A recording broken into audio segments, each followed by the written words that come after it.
Nós vamos estudar o texto no Evangelho de Mateus, capítulo 11, do versículo 1 ao versículo 19. Portanto, eu vou fazer a leitura desse texto e os irmãos acompanham a leitura atentamente que há de ser feita.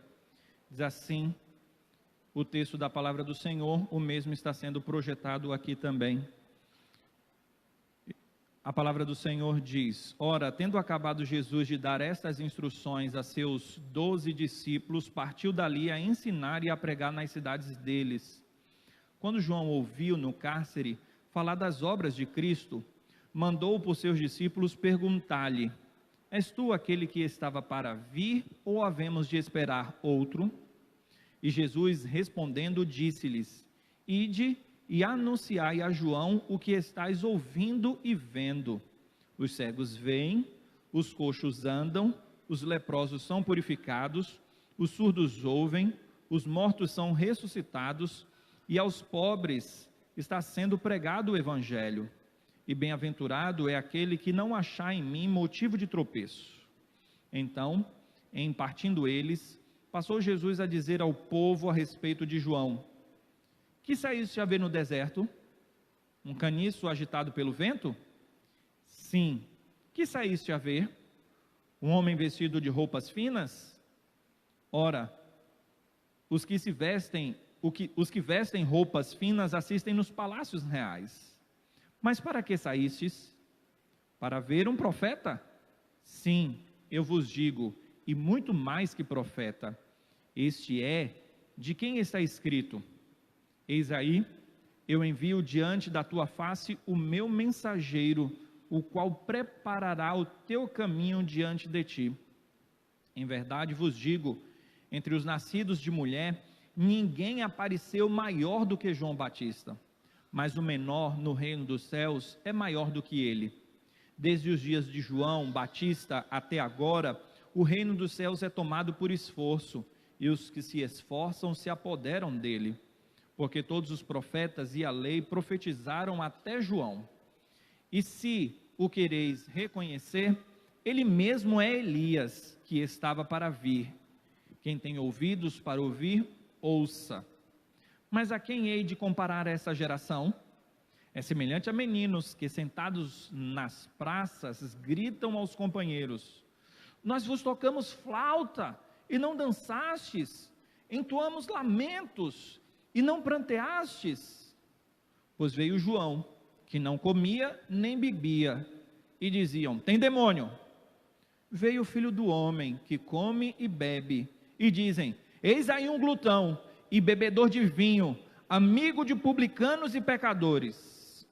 Mas a sabedoria é justificada por suas obras. Oremos mais uma vez. Senhor, aqui está o teu povo, sentado, esperando que o Senhor fale a eles. De semelhante forma, eu que estou a pregar, também tenho o mesmo desejo, que o Senhor nos alimente e que o Senhor me use segundo a graça e a misericórdia do Senhor. Queremos todos, inclusive eu que preparei o sermão, queremos todos, ó Deus, ouvir a tua voz. Portanto, fala com a tua igreja para a glória do teu nome. Essa é a oração que faço em nome de Jesus. Amém. Existia um cientista famoso que estava se dirigindo a um evento para dar uma palestra. E o seu motorista chegou para ele e disse o seguinte: patrão, é o seguinte, se um dia o senhor ficar doente, pode me colocar para dar a palestra no seu lugar, porque eu já ouvi essa palestra tantas vezes, que eu sei de cor e salteado e posso tranquilamente dar a palestra em seu lugar. E o cientista falou bem assim: eu duvido. Aí ele: eu tenho capacidade. E o cientista então disse: portanto, hoje nós vamos fazer essa experiência e você vai dar a palestra no meu lugar. Ele disse: topo, fechado. Quando eles chegaram no evento, trocaram de roupa no banheiro, cada um usou a roupa do outro, e assim o homem que era motorista foi lá e deu a palestra belamente. Ele expôs adequadamente o conteúdo daquele cientista conforme ele ouviu muitas vezes. Chegou no período de perguntas e respostas, e ele também conseguiu se sair bem com as perguntas que o plenário estava fazendo para ele. Mas de repente alguém se levantou no meio de todos e fez uma pergunta que ele não sabia responder. E ele então se saiu dessa forma. Essa pergunta é tão fácil, mas tão fácil, que o meu motorista que está sentado lá atrás vai responder. Por favor, motorista, responda para ele. E assim ele se saiu dessa pergunta que era difícil. O que eu quero dizer com essa ilustração? Por mais que sejamos treinados na vida e tenhamos resposta para os maiores dilemas da vida, ainda assim chegará um momento em que nós teremos alguma dúvida. Nós jamais saberemos tudo e nós encontraremos desafios quanto à nossa própria vida, quanto à nossa própria existência, quanto à própria condição de cristão. E é neste momento que nós precisamos daquele que não é um cientista, nem muito menos um motorista. Nós precisamos daquele que tem a resposta para a nossa alma, para nos alimentar espiritualmente, para sanar todas as dúvidas quanto à questão da nossa fé. E eu gostaria de usar essa ilustração dentro do texto de hoje, porque João Batista se encontrou em uma situação na qual ele teve dúvida. Ele perguntou: será que este era aquele que nós deveríamos esperar, ou existe um outro que virá? Mas o próprio João Batista havia dito, no período do batismo de Jesus e até mesmo antes dele, apontou para Jesus e disse: este é o Cordeiro de Deus que tira o pecado do mundo. Por que agora ele está duvidando e fazendo essa pergunta a Jesus? E é pensando nesse contexto histórico, é pensando em tudo isso que nós já começamos a falar aqui, que nós vamos meditar hoje à noite sobre o seguinte tema: na dúvida da fé, Cristo, o nosso socorro é. Jesus encerra a segunda sessão de ensinos dele, situando os irmãos no contexto histórico. Como nós pregamos no domingo passado, o Senhor no capítulo 10, ele tem uma sessão de ensino quanto ao se portar como um servo do Senhor, como um discípulo do Senhor. Isso é colocado como a segunda sessão, ou como a primeira grande comissão, porque a segunda grande comissão é aquela que nós encontramos no capítulo 28 desse evangelho, e nós encontramos esse que é o segundo ensino, a segunda sessão de ensino, que diferencia daquela do Sermão do Monte, que começou no capítulo 5 e findou no capítulo 7. E o interessante é que imediatamente após a sessão do capítulo 10, que o Senhor está ensinando os discípulos e enviando os discípulos para a missão que é dele, o versículo 1 começa dizendo: ora, tendo acabado Jesus de dar essas instruções aos seus 12 discípulos, então o capítulo 10 foi todo de instruções, o capítulo 10, e então agora no capítulo 11 volta a narrativa dos atos de Jesus, e então depois que Jesus deu as instruções, ele partiu dali a ensinar e a pregar. Aqui nós já podemos extrair a primeira lição. A lição, ela é clássica, magnífica e fantástica. Dentro de que perspectiva? O Senhor dá as instruções de como deveria os discípulos procederem, e então o versículo 1 fala que o Senhor mesmo foi lá e deu continuidade à missão que ele mesmo tinha. Então a obra sempre é do Senhor, por mais que nós sejamos inseridos na obra dele, mas a obra sempre pertence ao Senhor. A vida não é sobre nós, nós passamos, Cristo é eterno. O Evangelho não está circunscrito à nossa realidade material e pessoal. O Danilo vai passar, todos nós haveremos de passar, só que o Evangelho permanece hoje e sempre. E o Evangelho, ele é transmitido de geração em geração, e a missão é do Senhor, nós estamos submissos a essa missão. Então o Senhor deu instruções como os apóstolos deveriam se portar na tarefa de evangelização, e depois quando o capítulo 11 começa, o Senhor entra em cena novamente, e ele mesmo sai para pregar e realizar a obra. O Evangelho não é sobre os apóstolos, a vida cristã não é sobre as pessoas, mas é sobre Deus, sobre a glória do Senhor.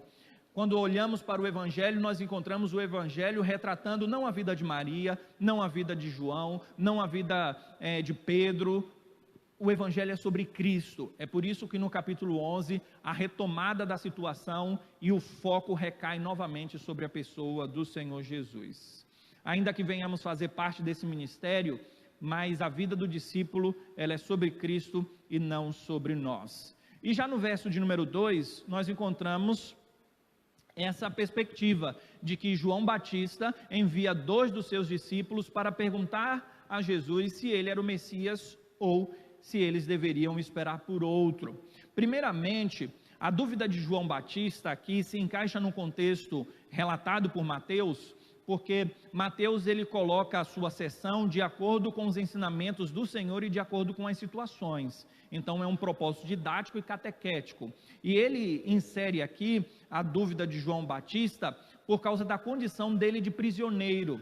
Então João Batista, ele está em uma prisão, como o próprio texto relata aqui o versículo 2, isso é angustiante para a vida de qualquer um. Então ele está numa condição na qual ele está em sofrimento. Esse é um ponto que nós devemos levar em conta, e depois está belamente inserido aqui no capítulo 11, porque aqueles que ouviram o sermão no domingo passado hão de se lembrar que o contexto posterior fala de perseguições, fala sobre ser morto por causa da fé, fala sobre ser aprisionado porque segue a Cristo, porque confessa a Cristo, e é exatamente isso que acontece com João Batista. Ele é perseguido, ele é atacado exatamente por causa da sua fé. Então, o contexto é belamente colocado aqui, dentro dessa dupla realidade, a realidade da angústia de João Batista, que leva à indagação dele, e a situação também do contexto de sofrimento, a prova que João Batista está passando. João Batista, ele tem uma dúvida quanto à pessoa de Cristo, mas nós precisamos entender que a sua dúvida não é um naufragar na fé. Por quê? Primeiro, porque ele foi preso exatamente por causa da fé dele. Nós haveremos de nos lembrar que aqui ele ainda está vivo, mas ele vai ser assassinado por sua fé.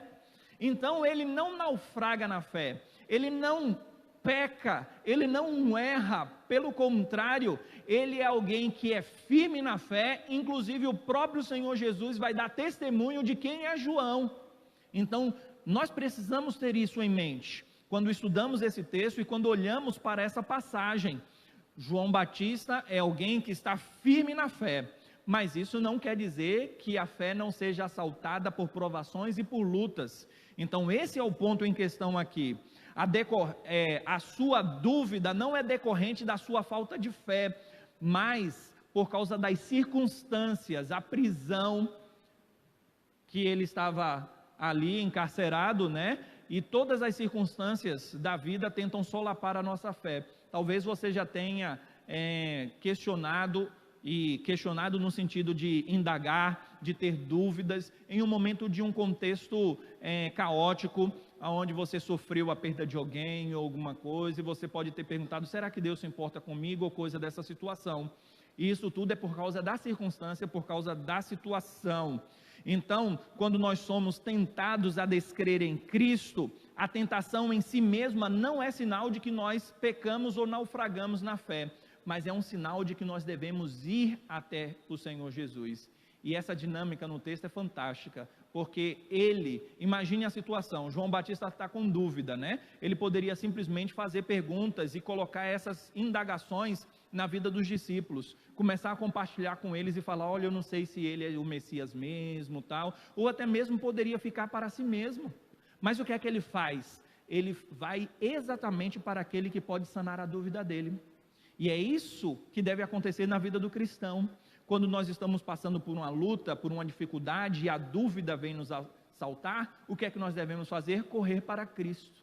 É por isso que na dinâmica da fé cristã, na dúvida da fé, Cristo nosso socorro é. E é aqui que nós temos o âmago da situação e da questão, porque João Batista vai exatamente para aquele que poderia socorrê-lo, ajudá-lo e sustentar a sua fé, que é o próprio Cristo, o Jesus de Nazaré. Portanto, meus amados irmãos, a lição que nós podemos extrair aqui é que na dificuldade da sua vida, na dúvida que tentar solapar a sua fé, o que você tem que fazer é dobrar os joelhos, ir para a palavra, orar, buscar o Cristo da palavra, orar, buscar a Deus para que a sua fé seja fortalecida. Você não pode se estribar no seu próprio conhecimento, porque quando nós achamos que temos as respostas para as indagações da vida e fazemos isso a parte de Deus, nós perdemos o senso da sabedoria.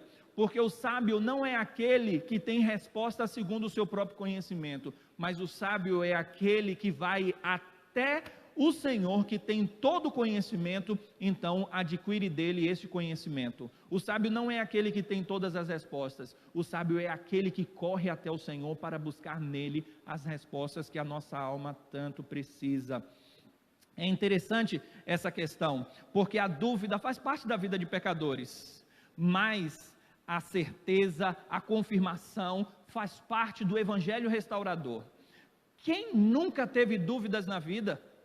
Quem nunca questionou um aspecto da vida?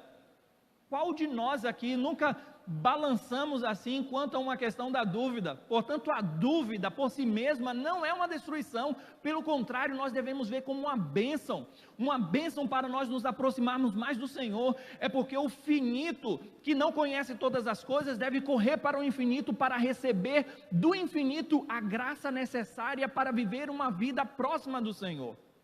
A sociedade cética e secularista que nós vivemos nessa sociedade, ela tem se afastado cada vez mais do Senhor, e ela tem dado soluções para as indagações e para os dilemas da vida, com base no próprio conhecimento. Por isso que é uma sociedade ateia, uma sociedade que não busca em Deus e não busca na palavra, e é por isso que cada vez mais a situação vai de mal a pior, como tantos outros contextos, e como em contextos como nós estamos vivendo, como no caso de Brumadinho, não é verdade?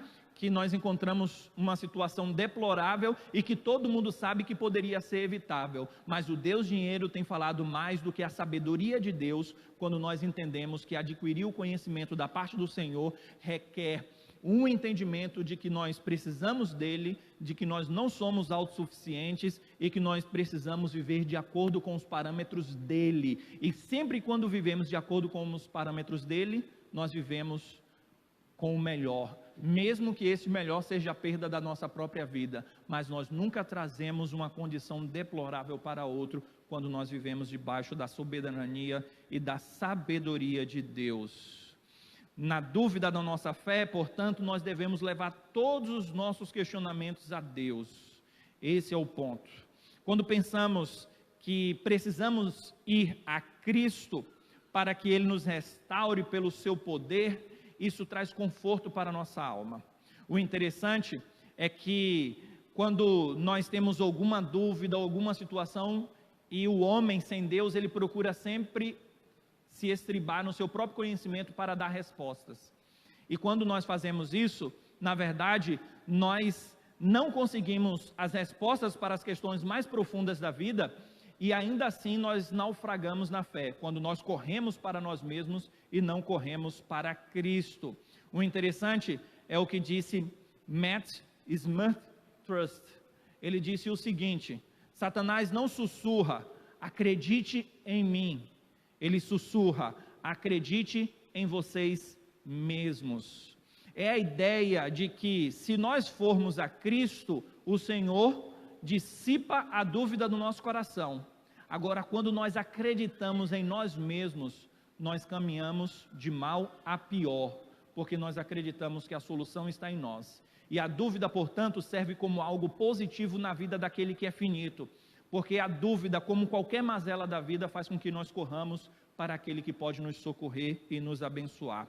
A dúvida, portanto, nos livra do nosso orgulho, da nossa autossuficiência. Mesmo um ateu cheio de dúvidas, mesmo um cientista, ele não tem todas as respostas. Todas as dúvidas devem ser levadas ao Senhor Deus. E Ele pode até não sanar as nossas dúvidas, porque existem muitas questões complexas da vida, mas Ele pode acalentar o nosso coração. Isso, sem dúvida, Ele vai fazer. Ele vai acalentar o nosso coração para confiarmos nele e confiarmos no cuidado dele, que é diário. Melhor oferecermos as nossas dúvidas e fraquezas a Jesus do que acharmos que sabemos tudo e nos considerarmos como autossuficientes. Aquele que corre para o eu em busca de resposta, achando-se sábio, é o pior de todos os tolos. Agora, aquele que corre para Cristo em busca de respostas, ele se considera tolo, mas ele é o maior de todos os sábios, porque ele vai na fonte, ele vai naquele que pode trazer a resposta para o coração dele. E qual foi a resposta dada pelo Senhor a João Batista? Conforme o versículo 4 e até o versículo 6, nós encontramos Jesus respondendo: voltem, anunciem a João Batista o que vocês estão vendo. E o que é que vocês estão vendo e ouvindo? Que os cegos veem, que os coxos andam, que os leprosos são purificados, os surdos ouvem, os mortos são ressuscitados. Todas as obras miraculosas que o Senhor havia feito. O interessante é que as obras do Senhor autenticavam o ministério terreno do Senhor. Jesus não foi um curandeiro, Jesus não veio à terra para realizar milagres, essa não era a missão do Senhor em vir à terra.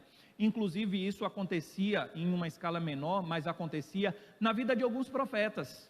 E o Senhor levantou apóstolos que também faziam a mesma coisa. Portanto, é ilógico pensarmos que Jesus veio à terra para realizar milagres. E se ele viesse simplesmente para fazer isso, melhor ele não ter morrido, não é verdade?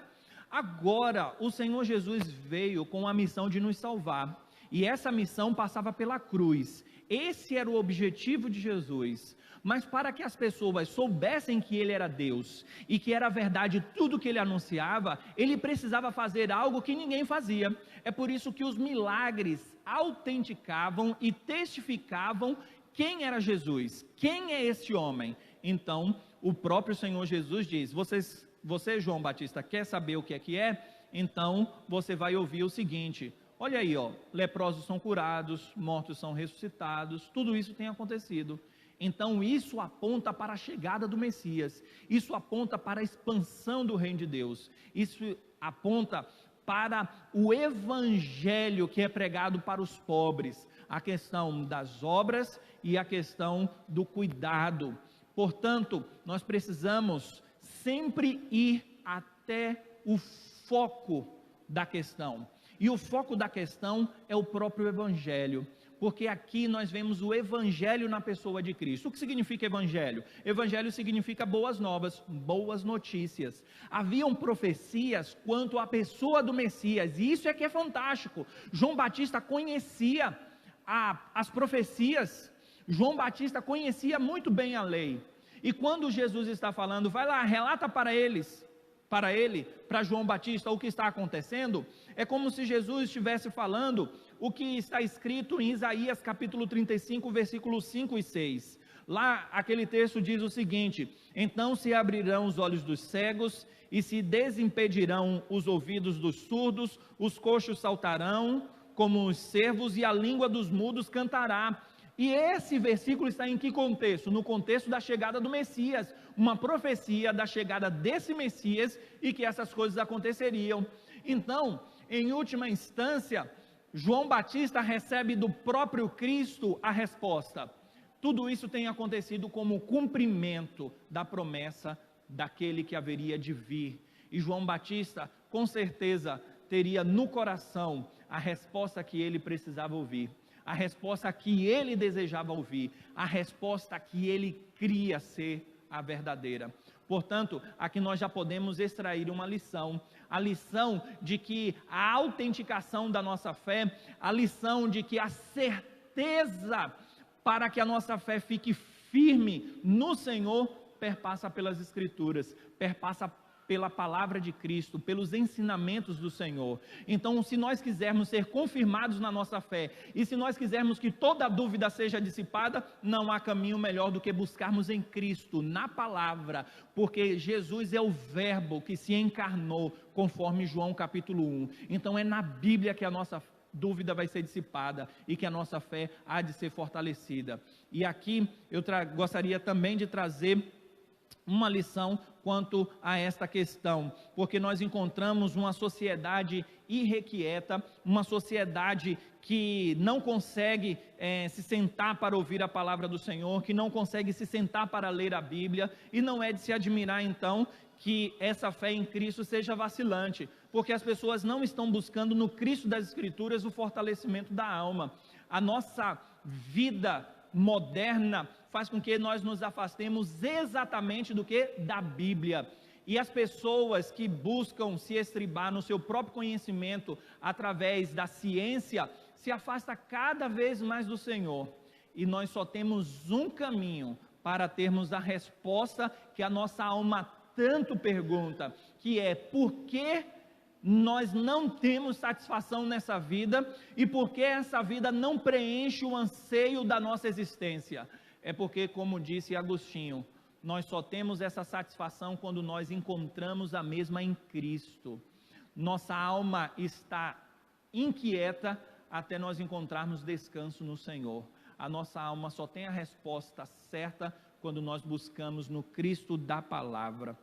Os discípulos poderiam ficar momentaneamente confusos por causa de toda essa situação. João Batista falando isso, o que será que está acontecendo aqui? E o Senhor Jesus ainda diz o seguinte no versículo 6: e bem-aventurado é aquele que não achar em mim motivo de tropeço. Porque o interessante na dinâmica da vida cristã é que Cristo, ou Ele é a nossa salvação, ou Ele é pedra de tropeço e escândalo. Não tem meio termo. Ou nós cremos em Jesus como nosso Salvador, ou Ele é para nós a nossa própria destruição, pedra de tropeço. Imagine se Jesus aparecesse nos nossos tempos, no sentido de nascer. Se não fosse naquela época, se Ele aparecesse aqui para mim, para você, Ele nasceu de uma mulher, se fosse no nosso contexto social presente, né? E Ele simplesmente chegasse e falasse bem assim, ensinasse um monte de coisa, e em um determinado momento Ele falasse: eu sou Deus. Você ia olhar e ia falar bem assim: você está ficando doido, né? O Henrique Cristo falava isso. Quem é que acreditava nele? Só outros doidos, né? Ninguém ia acreditar. Rapaz, você está aqui sentado comigo, comendo arroz, feijão, se ele viesse aqui no Brasil, né? Olha, você está aqui comigo, comendo batatinha frita, a carne de gado ali, tomando um açaí. Você vem dizer para mim que é Deus que criou todas as coisas? Você perdeu um parafuso. Então, a ideia aqui desse versículo é: ou Cristo é tudo para nós, ou Ele é pedra de tropeço. E o Senhor Jesus diz: bem-aventurado é aquele que não encontra em mim pedra de tropeço. Os próprios sábios daquela época, os gregos daquela época, rejeitaram Cristo exatamente por causa disso. E principalmente os judeus, que o contexto aqui é de judeus. Lembram que no capítulo 10 Jesus diz: ide pregai aos judeus, não entrem na casa dos gentios. E depois, no contexto posterior, vocês vão ver que o próprio Senhor Jesus vai falar sobre as cidades impenitentes, aqui do versículo 20 em diante, que é o que? Aqueles que rejeitaram ao Senhor, que não creram em Cristo e que por isso receberiam a punição, e esses são os judeus que rejeitaram a Cristo e rejeitaram o próprio João Batista. O interessante é que João Batista já sabia dos milagres de Jesus.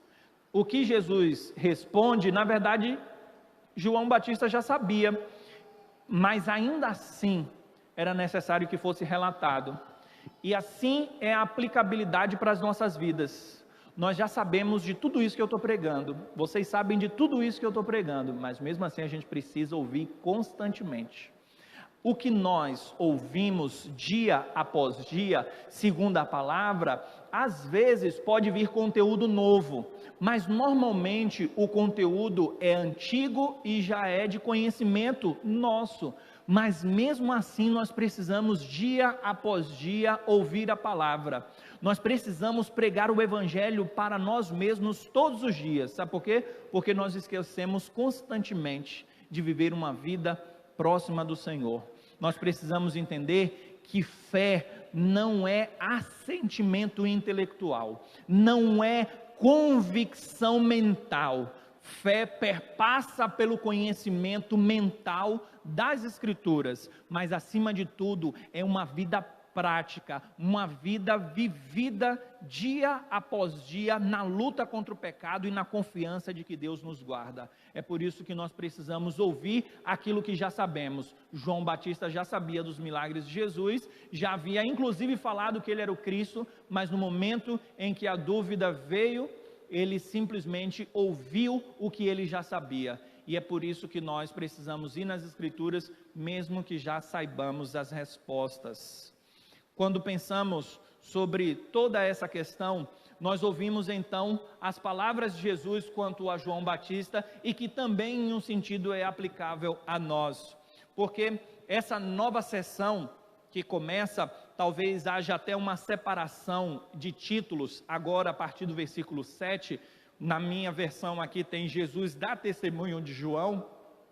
Essa nova sessão está conectada de forma belíssima com a sessão anterior, porque o que poderia vir na mente daqueles que não são preparados é: esse não era o tal João Batista firme na fé, aquele camarada que multidões iam até ele para ouvir o que ele tinha para falar? Não era João Batista o precursor do próprio Messias? Os próprios apóstolos poderiam ficar indagando: olha, esse homem naufragou na fé, como pode isso ele fazer tais questionamentos? E aí Jesus aproveita o ensejo para dar testemunho sobre aquele homem, para dizer: este homem é diferente. E isso alimenta o nosso coração, porque de acordo com o próprio contexto do capítulo 10, quando nós confessamos ao Senhor, mesmo diante da morte, e Ele há de nos confessar nos céus, aqui dentro de um contexto histórico e vivenciado na época de Jesus e João, Jesus fez isso quando Ele estava em vida, dando testemunho de João. E portanto, quando nós olhamos para o capítulo 10, nós encontramos a palavra de que Jesus há de fazer isso no céu de glória. Então esse é um consolo também para nós, quando o Senhor há de reconhecer a nossa fé firme nele, quando nós corremos para ele e buscamos nele a solução para as indagações da nossa alma. Então, muitos poderiam chegar à conclusão: João é um vacilante na fé, porém ele não o é. Jesus nos afirma com essas palavras sobre João que é errado condenarmos uma pessoa por suas dúvidas e por um momento. Afinal de contas, somos humanos e isso nos torna suscetíveis a algumas dificuldades e alguns questionamentos. Jesus diz aqui que a rústica aparência de João aponta para um ministério diferenciado, porque ele vestia roupa que não eram roupas finas. Ele estava no deserto e as pessoas iam até João para ouvir os ensinamentos de João. Não iam por causa do glamour, da pompa, do falso, o que ele tinha nele mesmo, mas ia para ouvir as palavras dele. É por isso que ele diz: vocês foram por causa das roupas finas? Não, ele não usava roupas finas, ele estava no deserto, as roupas finas ficam no palácio. Vocês foram lá ouvir quem? Um profeta, e eu lhe digo, ele é mais do que um profeta. Então o próprio Senhor Jesus aqui está testificando para o conteúdo da mensagem de João e para a fé de João no Cristo que haveria de vir, ele sendo inclusive o próprio precursor do Messias, que é Jesus, porque o próprio Senhor Jesus acaba citando aqui no versículo 10 um texto do Antigo Testamento. Malaquias capítulo 3 versículo 1 fala sobre aquele que seria o precursor do Messias, aquele que viria e prepararia o caminho daquele que era o prometido. Ele mesmo disse: eu não sou o Messias. Em outras palavras, ele disse exatamente isso, mas ele preparou o caminho daquele que haveria de vir. E o próprio texto vem com uma expressão fantástica, porque além de Jesus testificar a figura de João e falando que ele era o maior dentre os nascidos de mulher, como o próprio texto coloca aqui, que não existia ninguém que fosse maior do que ele, olha a testificação da fé. Mas logo em seguida parece que é um contrassenso o que Jesus vai falar. Pelo contrário, quando entendido corretamente, mostra a beleza do Evangelho, que não é para as pessoas, mas é para aquele que tem a graça do Senhor Deus. Porque o que vem logo em seguida é o seguinte, versículo 11: entre os nascidos de mulher, ninguém apareceu que seja maior do que João Batista, mas o menor no reino dos céus é maior do que ele. Como entender isso?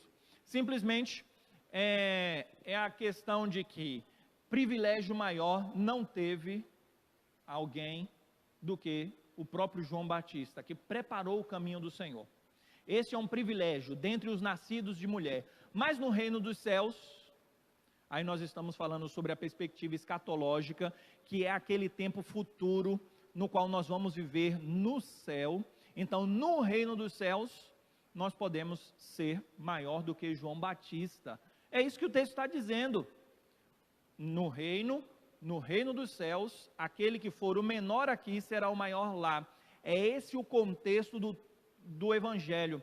É esse o contexto do próprio ensinamento do Senhor. Se vocês observarem no capítulo 20, na parábola dos trabalhadores na vinha, e logo em seguida nós encontramos o Senhor dizendo que aquele que for servo, aquele que se humilhar, o Senhor vai fazer que este seja grande e primeiro no reino dos céus. Então a dinâmica do Evangelho é que ele, João Batista, teve um privilégio imenso aqui na terra.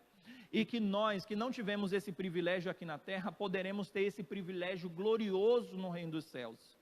Mas para que isso aconteça, nós temos que nos assemelhar ao Filho do Homem, que não veio para ser servido, mas veio para servir e dar a sua vida em resgate de muitos. Então nós devemos dar a nossa vida em prol do Evangelho. E assim, no reino dos céus, há a possibilidade de alguém ser maior do que João Batista. Basta dedicar a sua vida de uma forma muito mais intensa, até mesmo do que João Batista. É esse o entendimento desse versículo bíblico. Quando olhamos para o próximo versículo, nós encontramos uma dificuldade um tanto quanto maior de interpretação. E alguns já me fizeram essa pergunta em particular, né? O versículo 12 diz: desde os dias de João Batista até agora, o reino dos céus é tomado por esforço, e os que se esforçam se apoderam dele. Aí as pessoas perguntam: olha, isso aqui está difícil de entender, porque o reino dos céus é tomado por esforço. E as pessoas acreditam então que aqueles que se esforçam é que recebem o reino de Deus, e aqueles que não se esforçam não recebem. Como entender esse texto dentro do contexto das Escrituras, até mesmo a salvação sendo de graça, a salvação sendo graça do Senhor Deus? Primeiro, gostaria de dizer que o próprio Evangelho tem a intenção de ocultar algumas realidades, e o Senhor dificulta o entendimento de alguns. Isso ele mesmo disse no contexto posterior, no capítulo 13, quando ele contou parábolas e os discípulos perguntaram: por que o Senhor fala em parábolas? Não estou entendendo. E Jesus diz que é exatamente isso, para ocultar de alguns e para clarificar para outros, revelar para alguns e ocultar para outros. O próprio contexto vai mostrar isso também, quando nós olhamos o verso 25, que fala sobre a salvação que vem para os que são do Senhor, no versículo 28, mas eu gostaria de falar sobre o 25, diz assim: por aquele tempo exclamou Jesus: graças te dou, ó Pai, Senhor dos céus e da terra, porque ocultaste essas coisas aos sábios e instruídos e as revelastes aos pequeninos. Tudo isso está dentro do contexto de que Jesus é o Salvador dos humildes, daqueles que se aproximam dele com humildade, não daqueles arrogantes que se aproximam ao Senhor sabendo todas as coisas. É por isso que o texto termina falando sobre o sábio, a sabedoria daquele que alcança a salvação. Não é através do esforço, porque a salvação é a graça. E aí vem um convite da graça no versículo 28, quando o Senhor disse: vinde a mim, todos os que estáis cansados, oprimidos, sobrecarregados, e eu vos aliviarei, porque o meu fardo é leve. E ele diz que ele é manso e humilde de coração. Então aqui é a graça oferecida, não é através do esforço. Mas o que Jesus então estava querendo dizer que o reino dos céus era tomado por esforço? Primeiro nós precisamos entender que esse período é um período muito curto, então não se aplica à salvação de uma forma ampla, porque você lê o texto como ele diz: desde os dias de João até agora. Então, o que Jesus está querendo dizer? Que é um período limitado de tempo. E quando desde os dias de João até agora? Desde os dias que João apareceu, falando do reino dos céus. E a média de tempo é de 18 meses. Então, o que Jesus está dizendo é que naquele período existia uma situação diferenciada. E que situação diferenciada é essa? Dentro do próprio contexto, é a questão de perseguição, é a questão de luta e a questão de que a nossa fé, ela é firmada no Senhor através de esforço, não no sentido de conquistar a graça, mas no sentido de permanecer firme nessa fé e debaixo dessa graça. Então o contexto é o contexto de luta, como o próprio capítulo 10 foi, e eu preguei no domingo anterior, e os irmãos que estavam aqui atentamente aprenderam o ensino que foi pregado naquela ocasião. O contexto é de sofrimento, de perseguição, e o próprio João está encarcerado. Então a ideia é da luta, do esforço, da violência, dentro do contexto histórico que João estava vivendo. Então no período da vida dele, ali, o que os estudiosos entendem como 18 meses, desde o tempo em que ele apareceu, até o tempo em que Jesus estava falando essas palavras. Mesmo os intérpretes reformados dão 3 opções para o significado desse versículo, e eu vou colocar as 3 aqui para os irmãos, e não há contradição em nenhuma delas, e todas elas, na minha opinião, são válidas, ainda que eu venha a adotar uma delas. A ideia, segundo a primeira interpretação, é a seguinte: o reino dos céus, como o versículo 12 fala, é tomado por esforço. A primeira interpretação é que os judeus queriam tomar o reino, que seria um reino nacionalista, através de luta e de esforço. Então eles procuravam tomar esse reino dos céus através da luta e do esforço. E aí o verso fala, logo em seguida, que os que se esforçam se apoderam dele, como sendo uma contraposição. O reino do céu é procurado ser tomado por esforço, por causa da luta e da dificuldade, mas aqueles que lutavam para permanecer firme na fé, esses recebiam esse reino através do esforço. Essa é uma das opções. Aqui, no grego, existe uma voz média e uma voz passiva, que pode ser colocada por tomado aqui. Então pode ser tanto um quanto o outro. E a segunda opção hermenêutica é que o reino de Deus avança, ao invés de ser tomado por esforço, avança através do esforço. Então a força, a voz passiva, faz com que o reino seja tomado, Então ele sofre a ação. A voz média faz com que o próprio reino é que tenha a ação. Então o reino avança através de esforço, e aqueles que se esforçam se apoderam dele, no sentido das lutas, das perseguições e de tantos outros contextos. E por fim, conforme a própria Sociedade Bíblica do Brasil traduziu, o reino dos céus é tomado por esforço, dentro da ideia de que aquele que luta a sua fé, ele entra no reino através de muitas lutas, e então ele mesmo consegue, por esforço, entrar no reino dos céus. Mas isso não exclui a graça.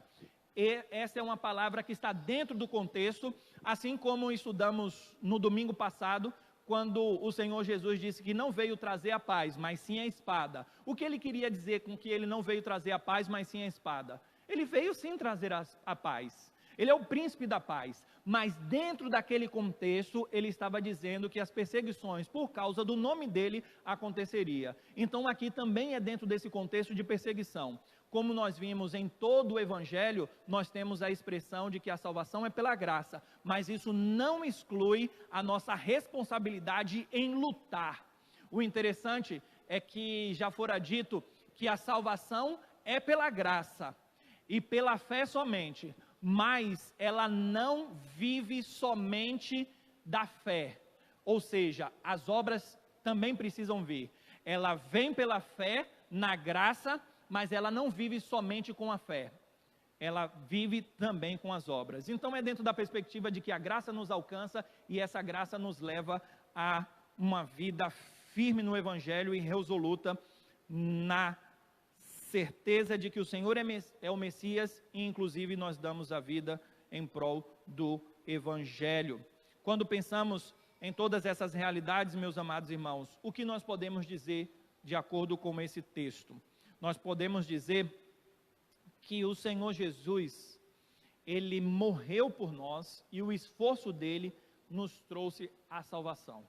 O esforço dele na cruz é que nos dá essa salvação. E se esse esforço nos dá a salvação, porque nós não devemos nos esforçar na salvação que ele nos deu? Então essa é a dinâmica do Evangelho. Nós devemos ter a certeza tão plena do Evangelho como João Batista tinha, que ele deu a própria vida. Isso não quer dizer que a sua fé não seja assaltada, mas quer dizer que ainda que ela seja assaltada por dúvidas cruéis e fatais, ainda assim nós estamos tão firmes no Senhor, que Ele é o alento da nossa alma e firmes nós estaremos até o fim da jornada, porque Ele está conosco. Interessante é que quando nós olhamos para o próprio contexto posterior, Jesus vai usar figuras quanto a essa questão da dinâmica do seu ministério e da própria situação do Senhor Jesus. Porque no versículo 16, há a seguinte expressão: mas a quem hei de comparar essa geração? E Jesus usa duas figuras, a figura da festa e a figura do funeral, do lamento e das bodas. O versículo vai dizer: a quem compararei essa geração? A meninos que estavam na praça e ficaram reclamando com as outras crianças. Porque o que Jesus está falando aqui, do versículo 16 e 17, é o seguinte, usando a figura que Jesus coloca aqui e só colocando de forma mais tranquila para que nós possamos entender e interpretar esse texto. Naquela época não tinha videogame, não tinha Netflix, não tinha pipa, não tinha futebol. As crianças brincavam nas praças também, mas as brincadeiras eram outras, brincadeiras de adulto, né? Talvez você, quando era criança, uma menina ou um menino que estava de olho em você, queria brincar de papai e mamãe, né? Vamos brincar de casado? Brincava com a brincadeira de adultos. E aqui é exatamente isso que as crianças estão fazendo. Vamos brincar de festa? Eu vou tocar flauta e os outros vão dançar, porque era o contexto social e cultural da época. E eles estão reclamando: nós tocamos flauta e vocês não dançaram. Depois, nós cantamos um canto de lamento e vocês não choraram. São crianças que estão brigando com outras, porque não querem mais brincar desta forma. E Jesus está dizendo: como eu vou comparar essa geração que não recebe João Batista? Vou comparar a essas crianças, que reclamam com as outras, porque foi dado um comando, um toque de flauta, e eles não quiseram corresponder àquele comando, àquela chamada. Foi cantado um canto de lamento, foi dado um comando para chorar, e eles não choraram. Então, como eu vou comparar essa geração? Eu vou comparar a essas crianças, que ouvem um comando, mas não obedecem um comando que foi dado. A ideia é mais ou menos a seguinte, dentro dessa disposição de chorar e de se alegrar, de dança e de lamento. Jesus falou constantemente que ele chegou e ele era o Messias, ele realizou milagres e os judeus não se alegravam por isso. Quando Jesus falava: se arrependam, e o próprio João Batista falava isso também, eles não choravam. Eles eram indiferentes ao comando do Senhor, quando o Senhor Jesus falava algo positivo e quando falava algo negativo. Então, já trazendo uma aplicação para nós hoje, nós temos esta mesma situação quando ouvimos a palavra de Deus. Muitos agem de forma indiferente, ouvem palavras magníficas, gloriosas de salvação. Nós deveríamos ter efusiva alegria do coração, jubilar, dizer glória a Deus, louvado seja o nome do Senhor, Jesus veio para nos salvar. E quando o pecado é denunciado e nós encontramos esse pecado na nossa vida, e a palavra de Deus diz: arrependam-se, nós deveríamos chorar e lamentar pelo nosso pecado. Então essa é a aplicação que eu gostaria de trazer aos irmãos, porque essa é a palavra dita para aqueles judeus que eram religiosos, que não aceitavam ao Senhor, não receberam a Cristo como Messias. Sabe por quê? Porque eles tinham certeza no conhecimento de que aquele que estava diante deles não era o Messias, porque eles achavam que eram mais sábios, porque eles tinham a própria Bíblia, mas se estribavam no próprio conhecimento e no próprio raciocínio, se fiavam neles mesmos e por isso rejeitavam o próprio Messias. E o Senhor Jesus está dizendo, quando João Batista veio, porque o texto chega logo em seguida, ele veio não comendo, não bebendo, fazia jejum. E o jejum no próprio capítulo 9, quando nós estudamos lá também, tem a ver com lamento, com tristeza, contrição, como por exemplo agora em Brumadinho, nós não estamos felizes. O que é que nós devemos fazer? Jejuar. E a nossa própria Constituição e liturgia diz que o jejum é para catástrofes, para jejuarmos, está relacionado à tristeza. Então quando João Batista jejuava e ele estava contrito, as pessoas diziam, esse tem demônio, esse tem demônio. E aí Jesus veio no próprio capítulo 9, perguntaram os discípulos de João, por que nós jejuamos e os seus discípulos e o Senhor não jejua? E Jesus diz, enquanto o noivo está presente, não há necessidade de jejum, é festa, é bodas, o noivo está com a noiva, mas chegará o dia em que o noivo será tirado e aí então será necessário um tempo de jejum, um tempo de tristeza. Então o próprio Senhor Jesus diz que aqueles judeus não se alegravam com a vida de Jesus e com o evangelho que havia chegado e não se entristeciam quando precisavam se entristecer. Eram como aquelas crianças que quando o comando era dado da flauta e do canto, simplesmente eles rejeitavam. E assim é a vida de todos aqueles que rejeitam o evangelho e que não entendem a profundidade das emoções, porque o evangelho nos alcança na mente, nos nossos raciocínios, no nosso intelecto, nas nossas afeições, nos nossos sentimentos e nas nossas volições, na nossa vontade. O evangelho deve nos tomar por inteiro e nos arrebatar para junto e para a presença da graça do Senhor Deus.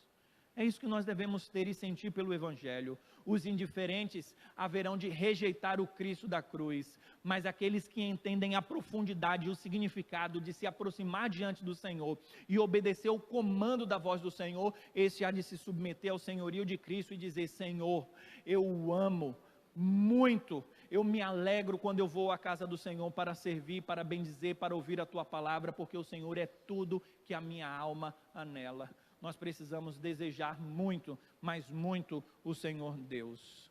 Gostaria de extrair uma outra lição. Essa primeira lição é sobre o ouvir a pregação e então termos essa reação. Mas a outra lição que eu gostaria de trazer é a lição do bispo anglicano já falecido, Riley. Ele diz o seguinte, e eu peço licença para ler exatamente o que ele disse dentro de uma aplicabilidade desse versículo. Ele disse o seguinte: é um fato lamentável que existam milhares de professos cristãos tão insensatos quanto aqueles judeus. Eles são tão perversos quanto difíceis de contentar. Em tudo que ensinamos ou pregamos, eles são insatisfeitos. Se falamos de salvação mediante a graça, imediatamente clamam contra a nossa doutrina, como se fosse licenciosa ou contra a lei.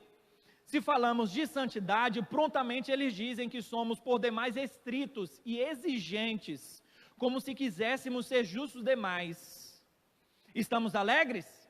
Eles nos acusam de levianidade, mostrando-nos cada vez mais graves e sérios diante deles. Então eles nos taxam de melancólicos e azedos. Mantemos-nos afastados de bailes, de corridas e de eventos esportivos? Então eles nos denunciam como puritanos, exclusivistas e bitolados. Comemos, bebemos e nos vestimos como as demais pessoas e frequentamos eventos sociais e outras atividades seculares? Então eles nos insinuam e zombateiramente dizem que nós não somos diferentes dos não cristãos. E por fim ele declara: a verdade incontestável é que os verdadeiros cristãos não devem esperar que homens não convertidos estejam satisfeitos, seja com a fé ou com a conduta dos crentes. E aqui eu tenho uma dupla advertência para aqueles que são críticos de plantão. Se um cristão está feliz, brincando, tal, alguém chega e taxa com uma crítica sagaz contra ele, e tudo que alguém faz, ele é crítico. Questione o seu cristianismo. Questione o seu cristianismo.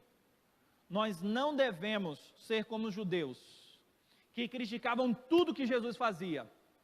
E a crítica é superficial, porque está envolvida nos aspectos superficiais. Simplesmente porque Jesus comia e bebia, chamavam ele de glutão e de beberrão, simplesmente por causa disso. Mas Jesus fazia tantas outras coisas profundas, porque eles não viram essas coisas profundas. Então, o criticismo demais. Então, nós devemos deixar de ser críticos a esse ponto. E a segunda aplicação, que é do próprio Bispo Riley, eu apenas estou fazendo minhas as palavras dele, é que nós não devemos nos abater por causa desse criticismo. Por quê? Porque é natural que isso aconteça. Se aconteceu com o Senhor Jesus, por que não aconteceria conosco, que somos cristãos? Então nós devemos ter uma aplicação para aqueles que fazem, para que não façam, e para aqueles que sofrem, para que não sofram. Por quê? Porque é inevitável que isto aconteça. No contexto anterior, Jesus disse que se o confessássemos diante dos homens, ele nos confessaria. E então o Senhor Jesus vai terminar o versículo de número 19, trazendo essa situação bela e magnífica. Mas a sabedoria é justificada por suas obras. Então as obras é que realmente autenticam se alguém é do Senhor Deus e é sábio. A ideia toda é que não é a ausência de dúvidas que vai fazer com que sejamos sábios, mas a prática de boas obras. Toda dúvida é dissipada se nós vivermos para a glória do Senhor na prática das obras. Mas nós seremos tolos se nós vivermos cada vez mais longe das boas obras. Precisamos entender que aqui a dinâmica do texto está voltada para os judeus, como o próprio contexto posterior vai mostrar, aqui já começa a mostrar, mas os próximos versículos da pregação de domingo que vem, se assim o Senhor nos permitir, vai mostrar que o Senhor condena os judeus por causa que rejeitaram o Senhor e eles achavam que eram sábios, mas a sabedoria vem pela prática das obras. A sabedoria não está no fato de nós não termos dúvida, mas a sabedoria está no fato de nós corrermos para Cristo, aquele que pode sanar todas as dúvidas. Que Ele nos abençoe e que nós possamos correr para Cristo, firmar a nossa fé nele, para que a nossa fé não seja vacilante, mas para que nós venhamos orar como aquele pai que encontrou o Senhor Jesus e Jesus disse que ele precisava crer. E ele disse: eu creio, Senhor, ajuda-me na minha falta de fé.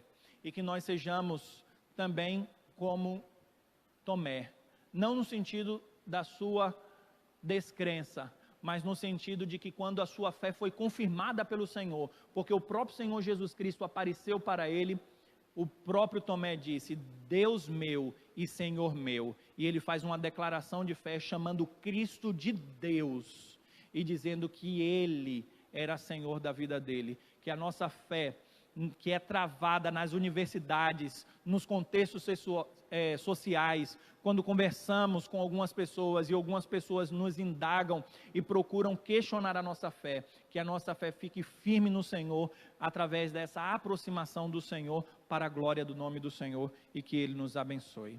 Vamos ficar em pé e vamos orar findando. Senhor, como precisamos orar, como aquele pai, que o seu filho, endemoniado, lançava ele no fogo e lançava na água, e depois do próprio pai levar aos discípulos, e os discípulos não conseguirem expelir aquele demônio, e então o Senhor fala: ó geração incrédula, até quando estarei convosco? Trazei-me um menino. E naquela conversa antes da libertação daquele rapaz, o Senhor disse que ele precisava crer, que ele precisava acreditar. Antes do milagre acontecer, ele precisava confiar no Senhor Jesus. E ele já confiava porque ele levou o seu filho até o Senhor. Mas ele precisava ter uma fé firme e inabalável no Senhor.